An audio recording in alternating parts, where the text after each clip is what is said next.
Así, así que bueno, vamos a comenzar con una oración. Esta noche vamos a pedirle a la pastora Mabel que nos dirija allí desde su conexión y le entregamos toda esta clase y todo este tiempo al Señor. Pastora, por favor. Amado Señor, te damos gracias de esta noche una vez más por estar reunidos, Señor, con este propósito de continuar, Señor, ahondando en el estudio de tu palabra. Señor, que ella nos ilumina, nos limpia, como dijo Jesús, la palabra que purifica, que nos ayuda a vernos a diario, Señor, para corregir lo que nosotros no está bien. Señor, y gracias por este Espíritu Santo que nos lleva a toda justicia, en la cual no tendría sentido estudiar tu palabra, porque va de la mano, Señor, cuando nosotros nos aprestamos a estudiar tu palabra, queremos siempre la Sí, Señor. Espíritu Santo. Para este tiempo, Señor, te pedimos que tomes control, Señor, de la vida del pastor, de cada uno de nosotros, que asisten a la clase, los que vienen en el camino, Sí, Señor. En el nombre de Jesús. provechosamente y de edificación para nuestras vidas. Te alabamos y te damos gracias en el nombre de Cristo. Amén, amén. Gracias, pastora Mabel. Entonces, como venimos diciendo, que vamos a ver, buenas noches. Vamos a ver, llegó la familia Telerín. La familia Utrera, todo firme al seminario. Muy bien. Vamos a ver, con la ayuda del Señor, hoy entonces la unidad número 6, que es la unidad referente a la necesidad de santidad. Salteamos una para poder aprovechar que esta, como es la última noche, poder verla con tranquilidad. Les digo algo del manual. Yo, este manual, como es tan antiguo, se ha editado nuevamente, hay una revisión hecha en el 2013, yo como estuve revisando, hay errores de textos, ortográficos, gramaticales y errores, como digo, de textos bíblicos. Entonces, como yo lo estuve corrigiendo, se los voy a volver a pasar a cada uno de ustedes en el mismo, es decir, al WhatsApp o algunos al mail, y eliminen el otro para que les quede corregido, porque, por ejemplo, hay un texto justo en el último capítulo que no existe, que dice Juan 2, 28, 32 y en realidad es Joel 2, 28, 30. Entonces, todo eso, si usted el día de mañana lo quiere volver a ver, lo quiere leer, quiere repasar o quiere tomar una enseñanza de un párrafo solo de la unidad, va a decir este texto. Entonces, como hay, generalmente cuando se revisan estos manuales, se copia y se pega o se pone revisión. Entonces, por ejemplo, hay unas partes que yo ya corregí, que es la que se los quería pasar, que dice cultural y en realidad es cultual. Pero ¿qué sucede? El corrector de Word no reconoce cultural, sino asume que es cultural. Y así otras palabras que son más bien características nuestras de la teología o de la Biblia, el idioma lo toma como que es una palabra distinta. Bueno, en este momento, por ejemplo, acá hay uno que encontré. En vez de decir Jesús siente compasión, el manual dice Jesús siente compasión. O sea, son errores que obviamente no hacen muy importante, pero bueno, tiene que estar bien escrito. Entonces, hay varios errores que he detectado. Mientras yo estudiaba, lo fui corrigiendo en el manual, así que la mayoría supongo que ya están solucionados. Damos la bienvenida también a la hermana Peti, que está conectada. La bienvenida. Bueno, entonces, necesidad de la santidad. Antes de ir a los textos bíblicos, que yo ya repartí algunos, y acá voy a repartir otros, la única que está perdonada que no va a leer es la hermana que perdió los anteojos. No te hagas uno acá y mi discípulo acá, en un momento, por ahora, búsquenlo si quieren, búsquenlo, ténganlo ahí. Bien, algo muy importante, vamos a leer el versículo con que arranca esta enseñanza, que es, no sé, creo que se olvida Norma, Levítico 11:44. Si lo quiere leer nuestra hermana. ¿Cómo? No importa, no importa la versión. Levítico 11:44, que es el texto que está en el manual.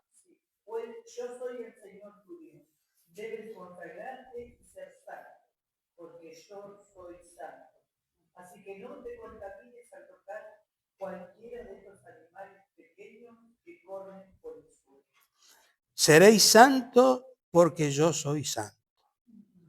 Bien, esto es obviamente, así como los atributos, como dijimos el otro día, ¿se acuerdan? La doctrina, teología, costumbres.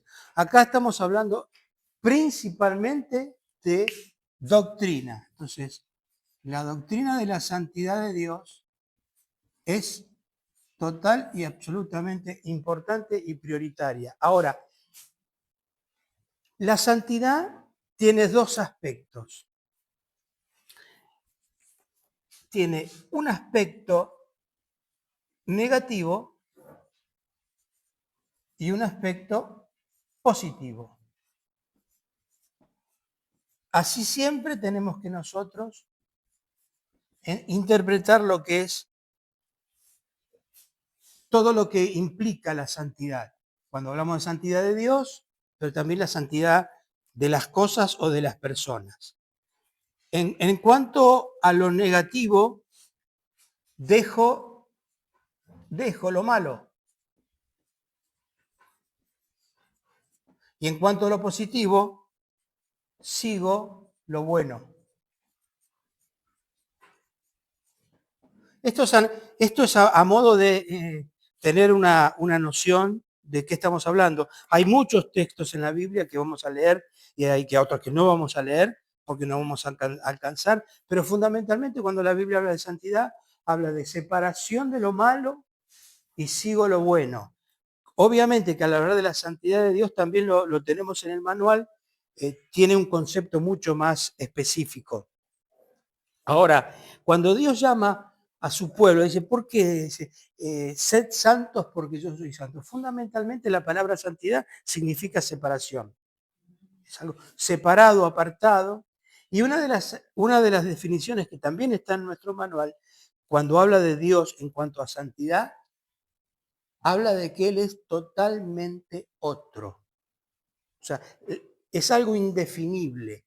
En la mente humana, tratar de entender con palabras sencillas es prácticamente imposible, porque la magnitud, la santidad, la grandeza de Dios, por eso la Biblia utiliza muchísimos simbolismos, muchísimos ejemplos, muchísimas ilustraciones, pero en definitiva es separado de todo lo malo. Por eso ya decíamos, cuidado cuando queremos poner Dios lo bueno, Satanás lo malo, porque en alguna medida es como que lo estamos igualando a Dios con Satanás. No tiene nada que ver. Dios es todopoderoso, es creador, es totalmente otro, es sublime, el alto, bueno, todas las apreciaciones. Y fundamentalmente, separado de lo malo para lo bueno. Ese es el concepto de santidad. Nosotros tenemos que, la Biblia habla de dos palabras claves, que también los tenemos en nuestro manual, que habla de Kadosh, que es en hebreo, y Agios, que es en griego. Las dos hablan de lo que significa santidad y separación. Entonces, cuando la Biblia habla de santidad, tanto de Dios como de su pueblo, como de las personas, también habla de la santidad de las cosas. Es algo separado para el uso de, en este caso, el uso sagrado o el uso de las cosas de Dios. Entonces, por definición, el pueblo de Dios es santo, cada hijo de Dios es santo, y así sucesivamente vamos a encontrar lo que significa la santidad. Por eso yo fui dándole algunos textos bíblicos, voy a leer algo del manual, dice, la santidad de Dios El Antiguo Testamento repetidas ocasiones expresa que Yahvé, en nuestro manual se pone el nombre, verdaderamente se tendría que decir Yahvé y no Jehová. Yahvé es santo. Sobre esta afirmación se fundan todas las otras doctrinas de la santidad. Y acá es donde dice, Él es totalmente otro. Entonces yo le di a otro hermano, o hermana, no me acuerdo quién, Isaías 6, 1 al 3. ¿Podemos leerlo, por favor? Son distintos textos, hay mucho más. Vamos a tomar algunos, por favor. En el año que murió el rey Usías, vi yo al Señor sentado sobre un trono alto y sublime, y sus faldas llenaban el templo. Por encima de él había serafines, cada uno tenía 6 alas. Con 2 cubrían sus rostros, con 2 cubrían sus pies, y con 2 volaban. Y el uno al otro daba voces, diciendo: Santo, Santo, Santo, Jehová de los ejércitos, toda la tierra estará llena de su gloria. Amén. Bueno, este es otro texto que dimos, Oseas 11:9. ¿Quién tiene Oseas 11:9?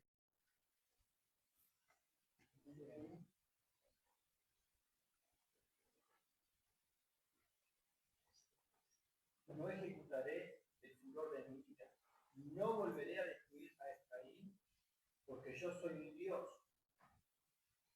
y nombre el santo en medio de ti, y no vendré con furor. El santo en medio de ti. Es decir, Dios toma su nombre, se presenta en su santidad, habla con su pueblo, y además el hecho de que Él se presenta como creador, como el totalmente otro, como el que es dueño de toda la creación, Él comunica, por eso es tanto su celo cuando Él habla en el Antiguo Testamento del pueblo de Israel. Sí, Yo leí muy mal porque hace una separación. Dice, porque yo soy Dios y no hombre. sí, El claro, santo en medio de ti. el santo. Bien. Pero en realidad se refiere a que Él se está diciendo, Él es el santo. O sea, la persona de Dios, la santidad de Dios, en cuanto a Él mismo, y además Él comunica su deseo de que el ser humano también sea santo. El primer digamos, la prueba, el primer intento fue con el pueblo de Israel.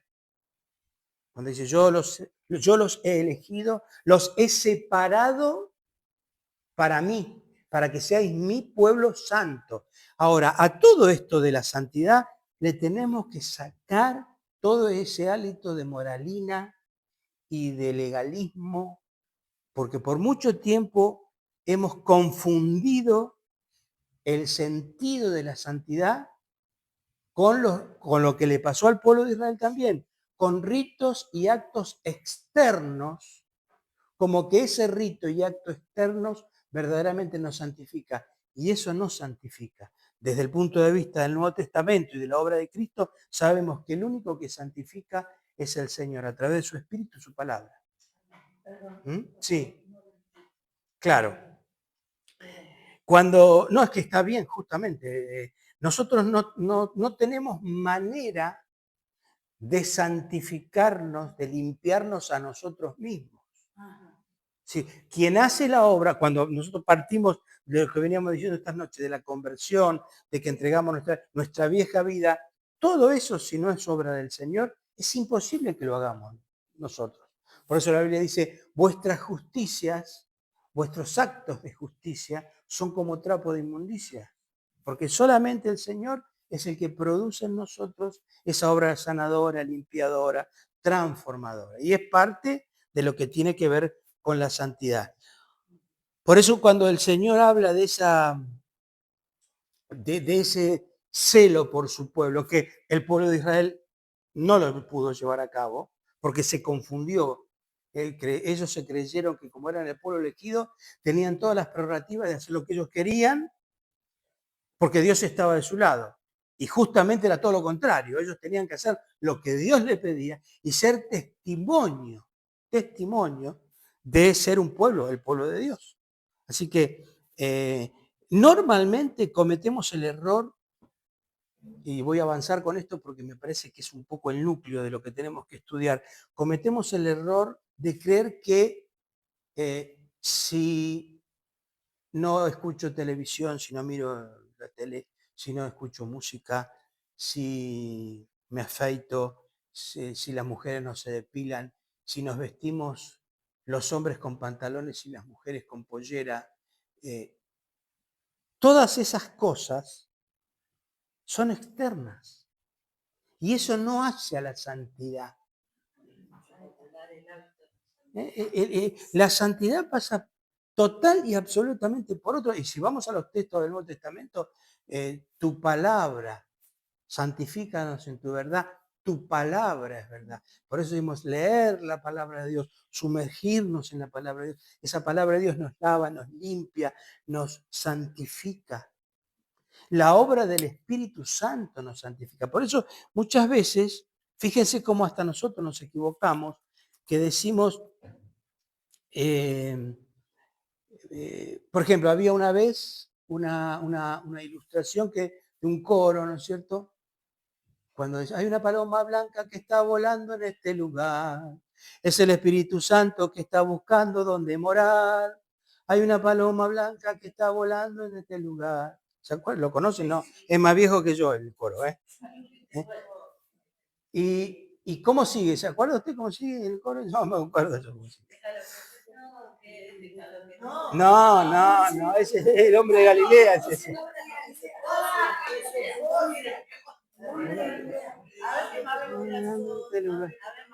Abre tu corazón. ¿Cómo es, Mabel? Bien, gracias, Mabel. En función de eso, explicaban el coro y decía lo siguiente. Presten atención. Minuto santidad en el aire, como decía el programa de Crónica. Vos tenés que abrir tu corazón y limpiarte para que el Espíritu Santo verdaderamente pueda morar en tu vida. ¿Y eso es así? ¿Cómo te vas a vos limpiar el corazón? Si no lo hace el Señor, es imposible. Si no, entonces estamos predicando salvación por obras. Sí tenemos que arrepentirnos, que esa es otra cosa. Por eso el otro día cuando decíamos las obras de la gracia, conversión y bautismo en el Espíritu Santo. Y algunas iglesias protestantes históricas creen en la santificación antes que el bautismo en el Espíritu Santo. Pero eso es riesgoso porque caemos en este peligro de creer que yo me puedo santificar haciendo obras, dejando de hacer esto, dejando de hacer lo otro. Entonces, en definitiva, ¿quién se santifica? No, dice que el que nos santifica es el Señor. Y esto creo que es el núcleo, es el hueso mayor de esta enseñanza que tenemos que llevar adelante, porque lo demás se incluye, viene posterior. Es el Señor el que hace la obra. Dice que el Espíritu Santo redarguye, reprende, exhorta, nos convence de pecado, de justicia y juicio. Solamente es la obra que puede hacer el Señor. Nosotros no. Ahora, después viene la responsabilidad de la santidad. Así como hay responsabilidad de la gracia, hay responsabilidad de la santidad.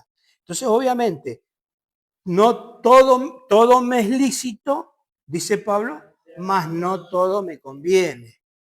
Por eso, avanzo, dejo lo malo y sigo a lo bueno. Si yo no dejo lo malo, no puedo seguir a lo bueno.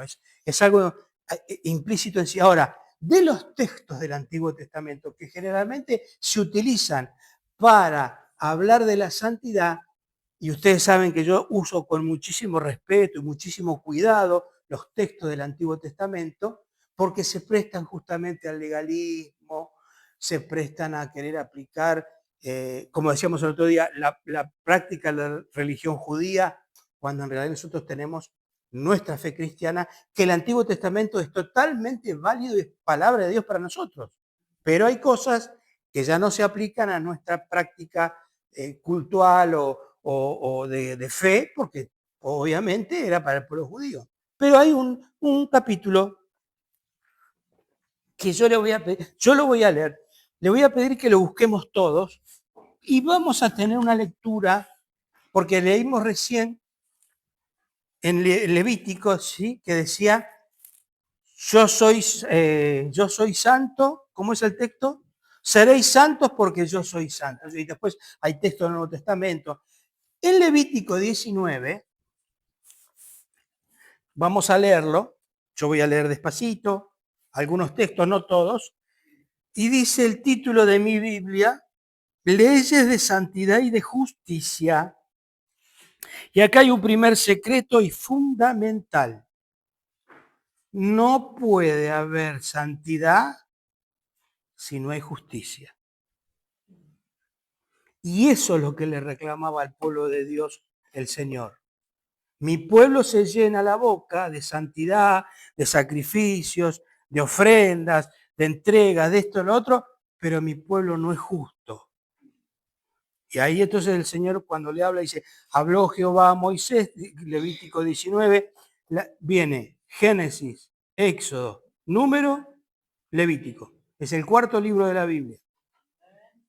Y el capítulo 19, versículo 1 dice así, habló Jehová a Moisés y le dijo, habla a toda la congregación de los hijos de Israel y diles, santos seréis, porque santo soy yo, Jehová, vuestro Dios. Y ahí empieza, ¿no? Cada uno temerá a su madre y a su padre.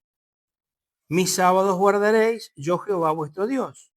No os volveréis a los ídolos, ni haréis para vosotros dioses de fundición, yo Jehová, vuestro Dios.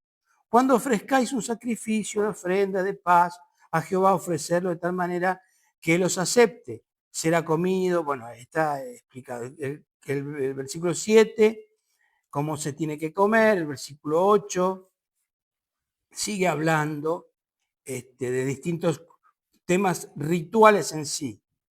Pero fíjese el versículo 9.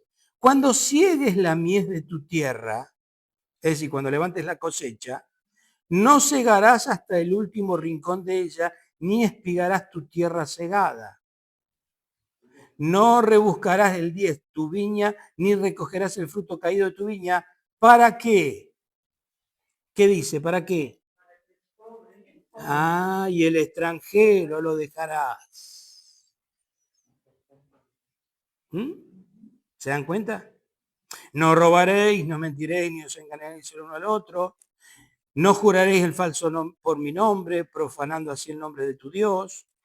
No oprimirás a tu prójimo, ni le robarás. No retendrás el salario del jornalero en tu casa hasta la mañana siguiente. O sea, ¿se dan cuenta cómo fue cayendo el pueblo? Y la iglesia también cae en esto. Porque nos llenamos de los ritos, de las alabanzas, de los cánticos, de los cultos, de las ofrendas, de los sacrificios, de practicar el diezmo, etcétera, etcétera. Pero cuando se toca de no oprimir al pobre, de pagar el salario justo, mire lo que dice sobre el bullying, el 14, no maldecirás al sordo, ni delante del ciego pondrás tropiezo. El 15, no cometerás injusticia en los juicios, ni favoreciendo al pobre, ni complaciendo al grande. Con justicia juzgará a tu prójimo. Versículo 16, hay que borrarlo. Este está equivocado. A ver, Mabel, está equivocado este texto. A ver, la gente de Esquel. No andarás chismeando. ¿Y qué es chismeando? ¿Ah? No andarás chismeando. ¿Y qué es lo que hizo el pueblo de Israel? ¿Y qué es lo que hacemos en la iglesia? Fíjese con qué lo iguala, ¿no? No atentarás contra la vida de tu prójimo. Eso, el hecho de andar chusmeando, hablando mal de otros, es atentar contra la vida de tu prójimo. Y, bueno, y al verlo a la iglesia, o sea, al trasladarlo a hoy, muy bien, Norma ya directamente lo aplica, ¿no es cierto?, a lo que es la vida de la iglesia, está bien. Pero fíjese, no aborrecerás a tu hermano en tu corazón. Reprenderás a tu prójimo para que no participes de su pecado. Como dice el texto de Mateo, ¿no? De Jesús. Si ves a tu hermano que peca contra ti, ve y estando tú y él solo, háblale. Es la mejor receta, el mejor remedio que hay, hermanos, para sanar los problemas de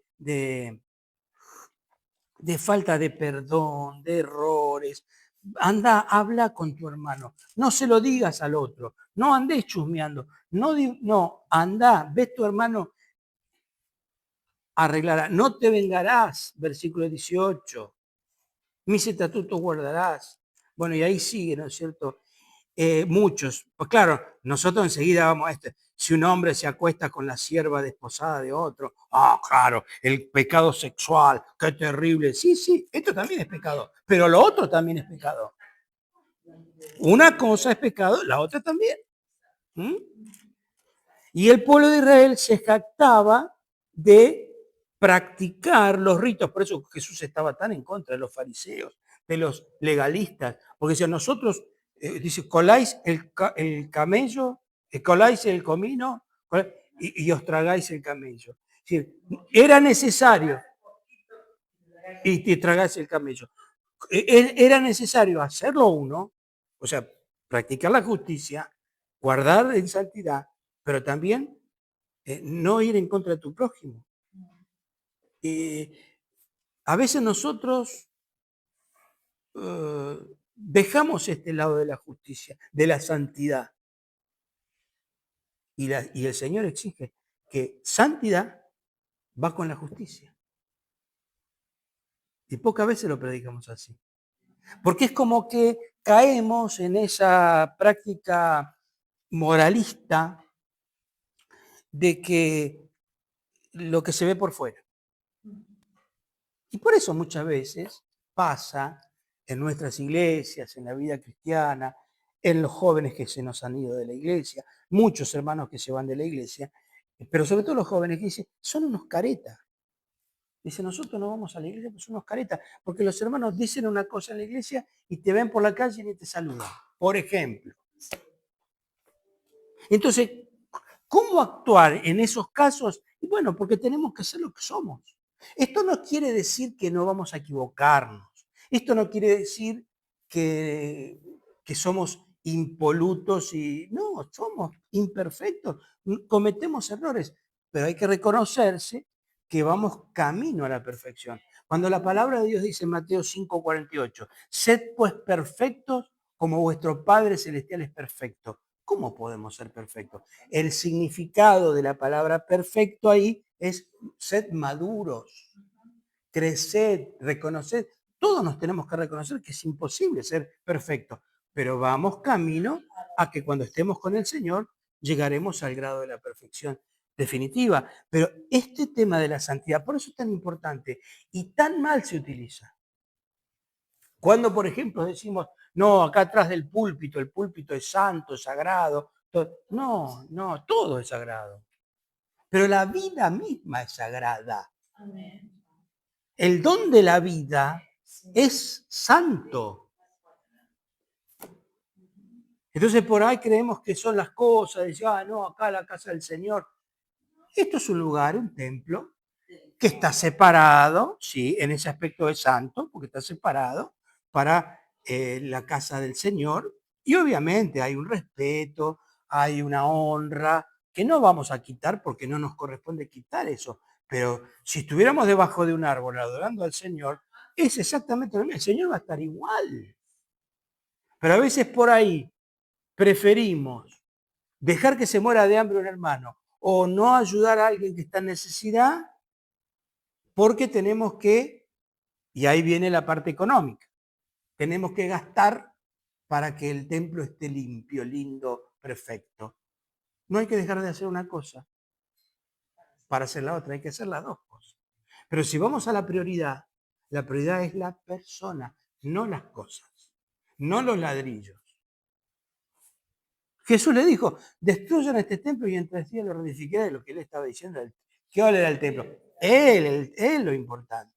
Y no lo entendían porque los judíos no lo entendían, o los líderes judíos no lo querían entender. No es que no lo entendían. No lo querían entender porque no les convenía.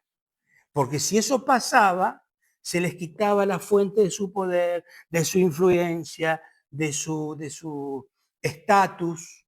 Entonces, esas cosas, por eso a Jesús no lo querían ni ver, porque él iba a la raíz de todas estas situaciones hipócritas. Cuando Jesús le decía, sepulcros blanqueados son ustedes. Por afuera están bien pintaditos de blanco, pero por adentro están llenos de huesos de muerto. Qué duro que era, pero no con los pobres. Jesús no era duro con la gente necesitada, no era duro con el ciego, no era duro con el paralítico, era crítico y sumamente punzante contra los que se decían ser y no eran. ¿Vieron ese texto que Juan dice? Y a Jesús nadie lo agrupía, ¿no? No, estoy parafraseando, porque no dice así, pero dice, pero él conocía lo que había en el corazón del hombre. Y a veces yo me pregunto, ¿no? Cuando está el don del discernimiento de espíritus y los benditos y benditas hermanas que tienen ese don, ¿cómo sufren? Yo a veces le doy gracias al Señor por no tenerlo eso y por ser más tonto en ese sentido, porque si no estaría desparramado en el piso. Pero sufren mucho las personas que tienen discernimiento de espíritu porque te están hablando y vos te crees que los estás engrupiendo y ellos te están haciendo el escaneo, la tomografía computada espiritual. Y por amor no te dicen nada. Pero ¿sabes cómo daña eso?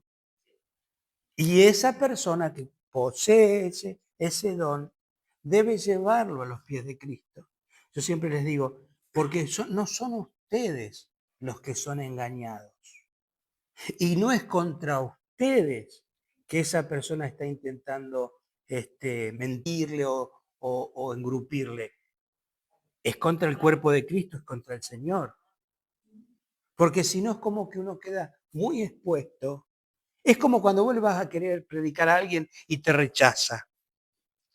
Uno se siente mal porque nos están rechazando, pero en realidad no están rechazando a nosotros, están rechazando a Jesús. Pero uno se siente mal. Imagínate vos que venga una persona y te esté hablando. Sí, Mabel, sí, dale. No, que recordaba Ananías y Zafira. Cuando intentaron, que la reflexión fue, ustedes intentan engañarnos a nosotros, pero no se dan cuenta que intentan engañar a Dios, que no tienen engañar al Espíritu. Exactamente. Ahí nomás fueron exterminados, uno primero y el otro después. Qué tremendo, ¿no? ¿Por qué intentáis engañar? Claro, claro.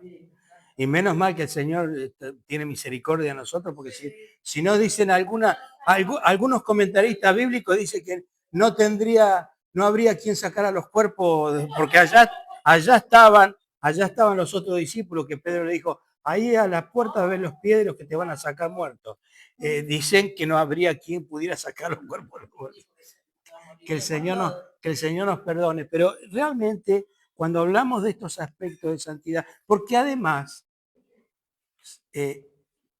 a ver, no me voy a exculpar, voy a decir lo que hemos hecho mucho daño tratar nosotros de santificar a los hermanos. Por ejemplo, me acuerdo como esto que muchos años los hermanos no me lo han perdonado, después me lo perdonaron, pero el tema del casamiento. La parejita de hermanos se casaba y ella estaba embarazada. Entonces, la hacíamos vestir de blanco, pero con un cinto rosa.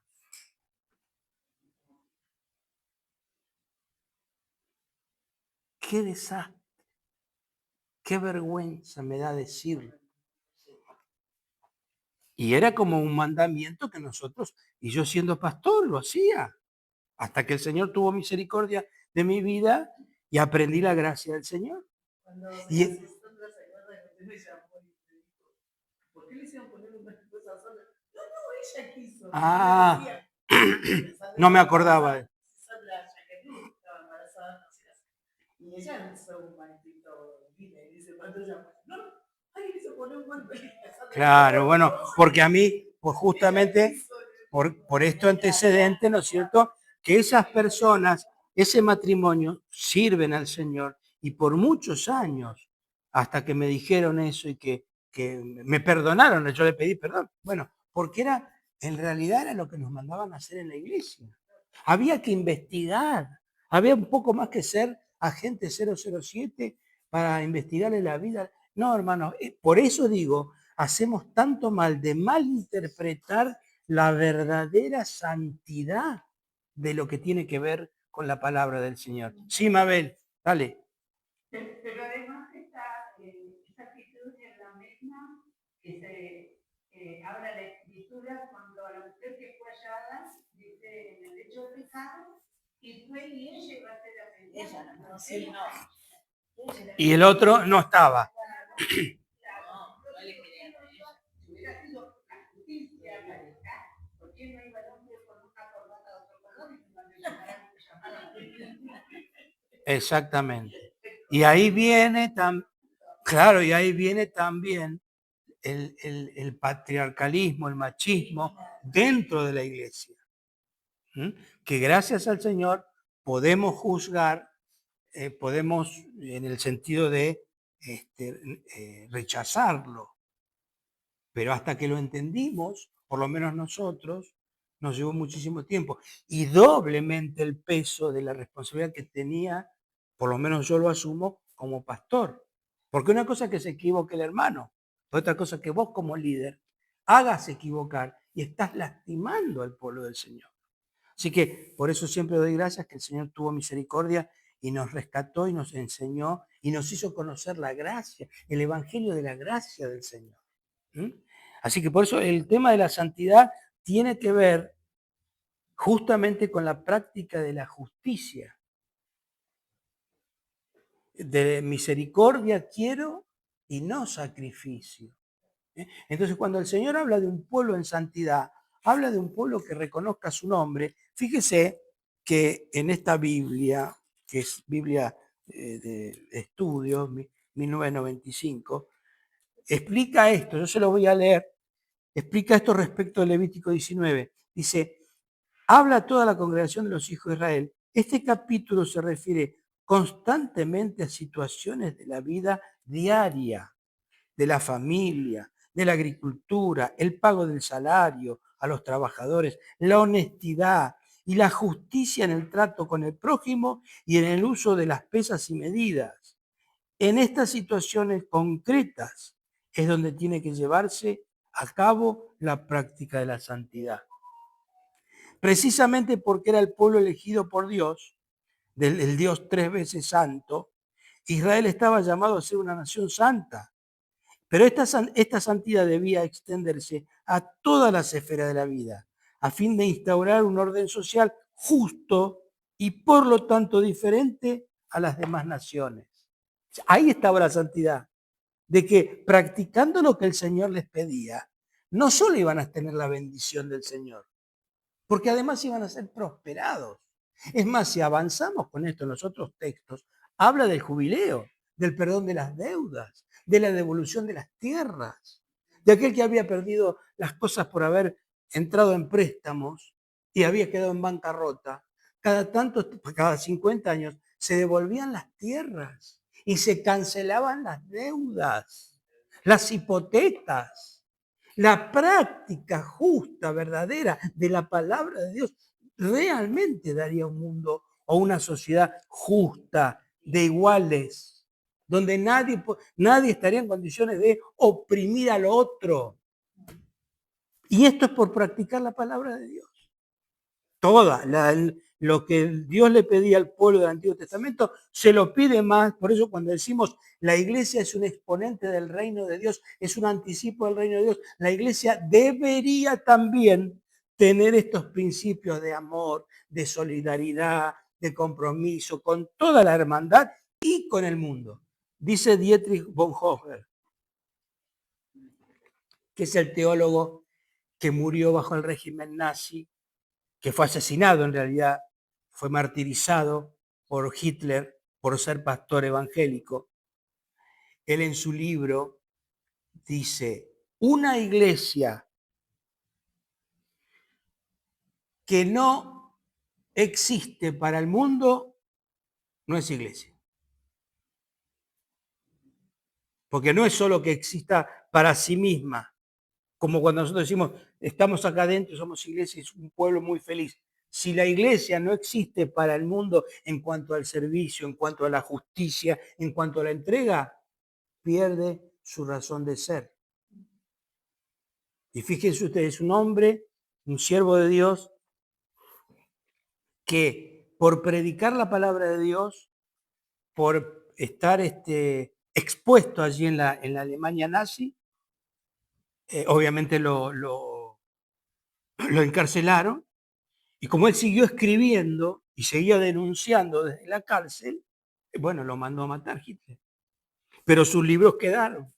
Y él es el que habla justamente en una de esas expresiones, el problema de la gracia barata. Cuando nosotros abaratamos el mensaje del Evangelio, diluyendo su contenido y no expresando el maravilloso amor del Señor sin dejar el arrepentimiento. Porque así como dijimos, la santidad lleva responsabilidad, la gracia también lleva responsabilidad. Y yo creo que lleva más responsabilidad aún. ¿Por qué? Porque siempre lo decimos, ¿no? Los mandamientos, ¿no? Bueno, no matarás. Bueno, bárbaro, yo no mato y ya estoy cumpliendo el mandamiento. Pero cuando dice, no chismearás, o no aborrecerás, o no tendrás en poco a tu hermano, ahí hay que aplicar la gracia, porque yo estoy en libertad de hacerlo. Pero no lo hago, no por miedo al castigo, no lo hago por el amor que el Señor ha tenido con mi vida, porque no lo merecía y Él me ha perdonado. Entonces, todas estas implicancias tienen que ver con la práctica de la santidad.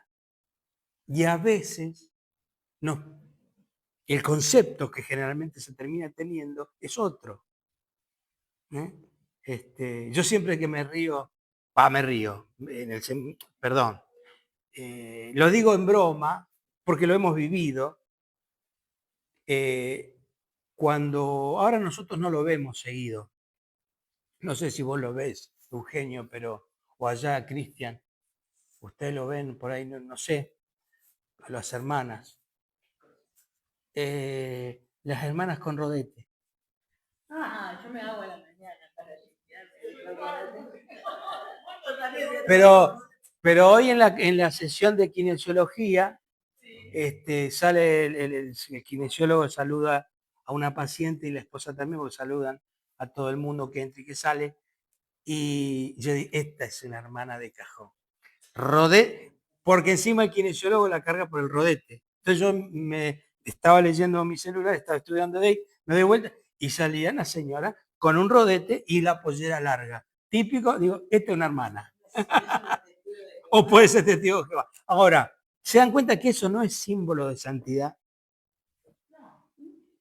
Ni cómo nos vestimos, no pasa por ahí, hermanos, no pasa por ahí. Pero nos han metido tanto en la cabeza eso, que evidentemente por ahí los chicos que están ahora acá, la juventud de los Utrera, son como 500, les digo, lo que no ven acá son... Gracias al Señor. Ellos por ahí no lo están sufriendo, pero los que lo hemos sufrido, a los que nos han en alguna medida... Yo me acuerdo cuando empezaba a dirigir los cultos en la juventud, un día se me ocurre dejarme el bigote y la barba candado. Pero había sido una semana, ¿no? Porque era el culto los sábado. Y cuando me bajo, me agarra la pastora y me dice, qué hermoso, Carlitos, qué lindo, cómo el Señor te usó. Lástima.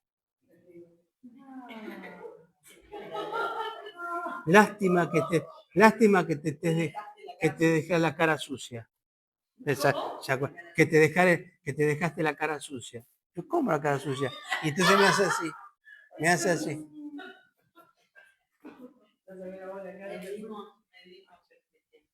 A mi esposa, como yo era el ayudante del pastor, cuando nació Floppy, mi hija, porque tenemos varones y la nena, la única nena, mi cuñada le regaló los aritos perforantes, los de oro. Y entonces cuando la fuimos a presentar, a dedicar al Señor, después de hacerlo, la pusieron 3 meses de disciplina a mi esposa. A ella. No, porque él era el pastor. Porque no se podía con aritos de oro. Estaba prohibido tocar. Tomado de acá, mal tomado de acá, porque acá en Levítico 19 dice, no te harás agujeros, no te harás tatuajes, ¿no es cierto? Bueno, y claro, pero a mí no. ¿Por qué? Porque como yo tenía que ayudar al pastor, si me ponía en disciplina no podía ayudar. Fíjense cómo se torna toda una hipocresía tan grande. Yo pongo estos ejemplos y dice, pastor, pero lo hemos vivido. Pero usted filtre todas estas cosas y no caiga en ejemplos similares. Porque el Señor a libertad nos ha llamado por medio de su Espíritu Santo. Por eso digo, el aplicar la gracia tiene que ver mucho más con un montón de cosas que nos liberan, no que nos atan. Sí, hermana. Pastor, cuando yo, antes de entrar a la iglesia, yo tenía 2 meses acá, tengo unos tatuajes que me trato de cubrirme para que no me los vean, porque me da vergüenza. Claro. Venir a la iglesia con unos tatuajes, pero me los hice antes de... Obvio. Cuando estaba en el mundo. Sí, pero por supuesto. Pues hoy, claro, hoy no lo hago, no lo haría porque justamente... Claro, pero aún así... Fue algo personal, Claro. personal. Tenía un surfey acá que mi nieto me lo arrancó, listo, nunca más. Pero o sea, era antes, no, hoy no, pero por respeto de una decisión propia. Pero una cosa, bueno, justamente la gracia... Pero solo, no, claro, la decisión tiene que ser de uno, de cómo puede servir al Señor, ¿no? Fui siendo transformada, entonces usaba 9 aros en total de la oreja. Me lo saqué, pero no porque me lo impusieron, sino que porque yo lo leí. Y tomaste la decisión de hacerlo. Exactamente, y porque lo leí en la Biblia. Está bien, bueno, pero es tu decisión, porque también, si vamos a ir a las prácticas, acá está diciendo el sábado, y nosotros sabemos que como creyentes, cristianos, nosotros no guardamos el sábado, porque el sábado justamente era de la religión judía. Nosotros guardamos el día del Señor, que es el primer día, el domingo de la semana, porque resucitó el Señor. Y la iglesia se reunió históricamente desde el día que resucitó el Señor como ejemplo, como dedicándoselo al Señor, pero no porque a ver, ¿quién está excomulgado de la iglesia por no venir el domingo al culto? No estaríamos ninguno de nosotros tampoco acá. Entonces son cuestiones de libertad personal en el Señor. Por eso en el Nuevo Testamento creo que a alguien le dimos el texto, a ver, Romanos 12, ¿hay alguien que lo tiene? Romanos 12, 1. Dale, Omar.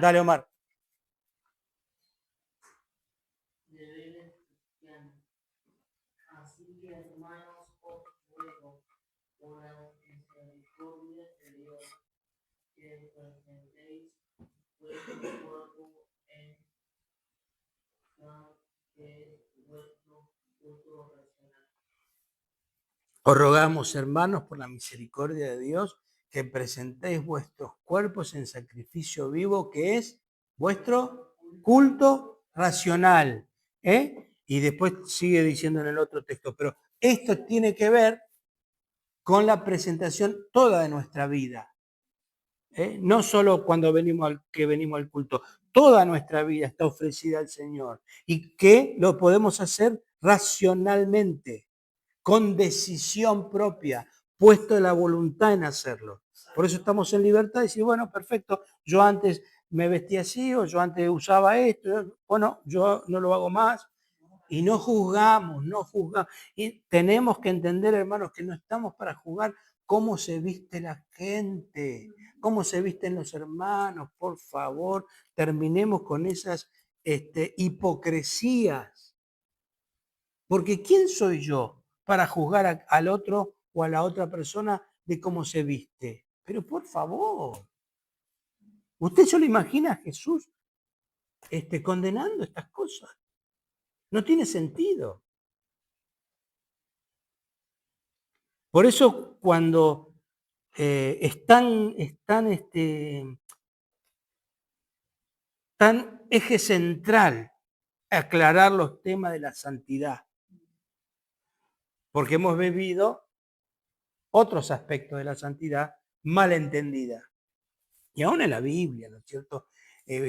Personas que practicaban creyendo que estaban agradando a Dios y en realidad lo que estaban haciendo es mérito propio. ¿Por qué entran en esa escala de mérito diciendo, bueno, lo que pasa es que si yo hago tal y tal cosa, sumo puntos para con el Señor?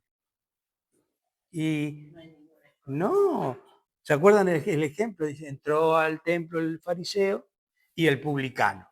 Y el fariseo oraba y decía, Señor, te doy gracias porque no soy como este publicano, yo doy diezmo de todo lo que gano, yo hago esto, yo hago. Iba sumando, ¿vio? Iba pasándole factura al Señor, creyendo que con eso estaba justificado. ¿Y Jesús qué le dijo? El que se golpeaba el pecho ahí atrás y decía, no soy digno, porque soy pecador, ese descendió primero justificado que el otro. Así que el Señor verdaderamente nos ayude a tener este concepto de la santidad y que además es progresivo. Cuanto uno más avanza en la comunión con el Señor, en el crecimiento, en la madurez, se da cuenta cuánto le falta. Y cuántas cosas todavía están por suceder en nuestra vida. Cosas, como decíamos, las conversiones que todavía nos hacen falta tener. Los otros días no sé quién fue que lo dijo. Si fue un escrito o si fue Mabel, no me acuerdo qué estamos hablando. ¿Vieron las épocas de poda que vienen? Los meses sin R hay que podar las plantas. Mayo, junio, julio, agosto. En esos meses viene la poda. Y todas las plantas necesitan su poda, su limpieza, para que den mejor fruto. Y así pasa con nuestra vida. Hay cosas que el Señor nos mete a veces en época de poda y nos empieza a cortar. Claro, y cuando te empiezan a cortar, duele. Y no queremos. Pero el Señor, exactamente, y viene el renuevo. Como no elegimos la época de poda, el Señor nos está podando el Señor. Claro, sí. En la época de letargo, en la época de quietud, porque si no, se pierde también la savia, ¿no? Y en esos tiempos de poda es donde el Señor hace su obra en nosotros, para que estemos, para que podamos fructificar al tiempo que corresponde el dar el fruto para el Señor. Así que es una manera de santificarnos eso también. ¿Cuántas cosas verdaderamente a veces creemos que necesitamos o que no podemos perder? Y si el Señor dio su vida.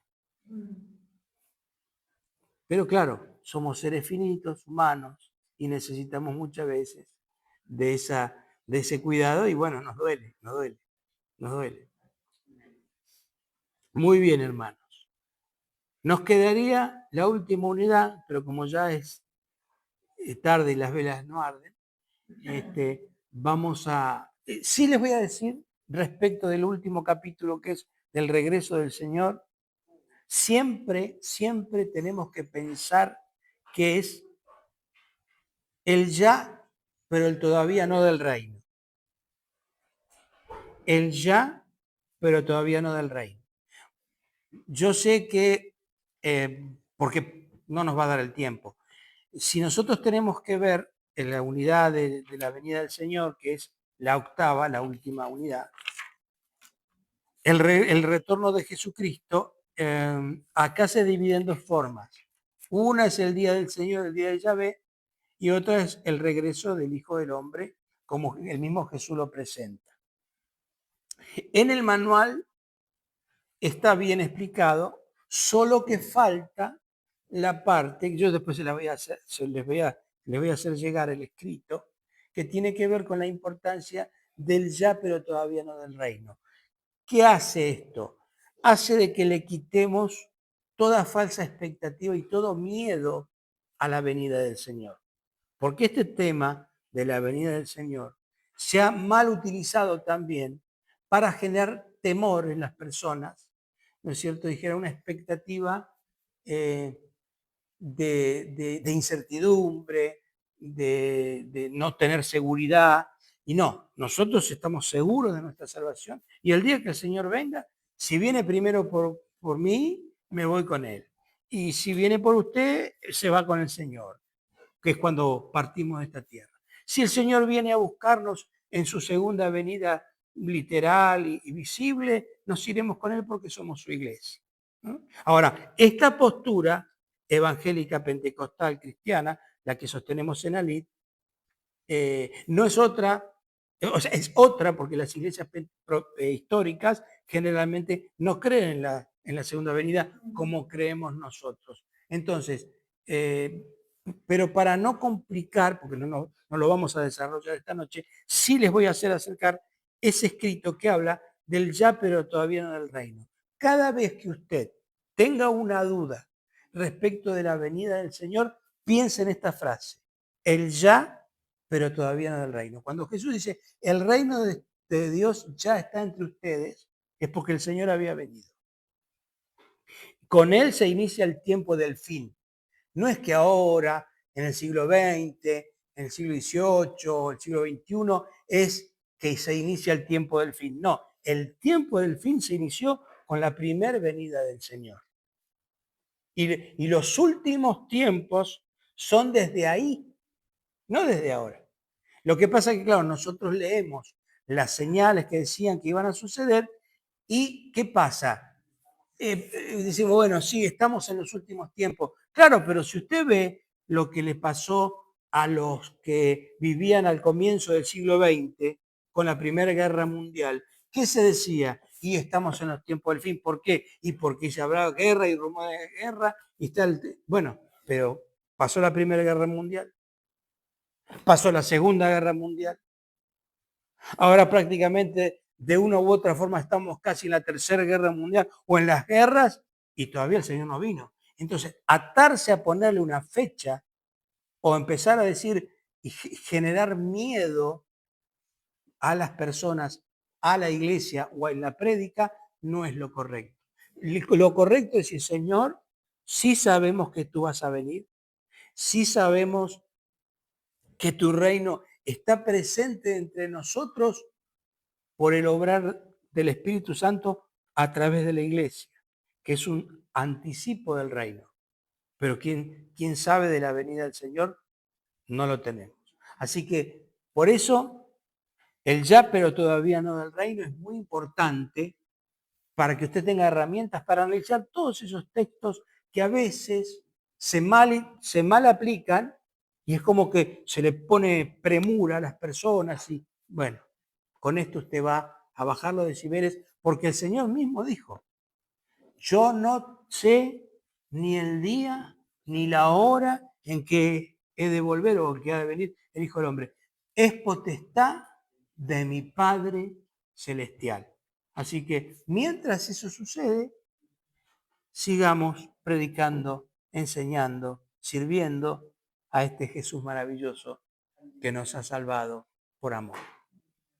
Padre, te damos gracias, Señor, en esta noche de santidad, podamos decirle, donde tu palabra nos ha ministrado, nos ha hablado, nos ha limpiado, nos ha alimentado, para que, Señor, también dejemos algunos preceptos que quizás lo teníamos distintos o equivocados o mal aprendidos, para que se clarifique en nuestra mente, en nuestro corazón, la verdadera importancia de esta santidad que proviene de ti, que nos has santificado por tu palabra, porque tu palabra es verdad, y que nos has hecho aceptos por medio de tu obra en la cruz, por medio de tu derramamiento de sangre, por medio de tu muerte y por medio de tu resurrección. Nosotros hoy te pertenecemos a ti, Señor.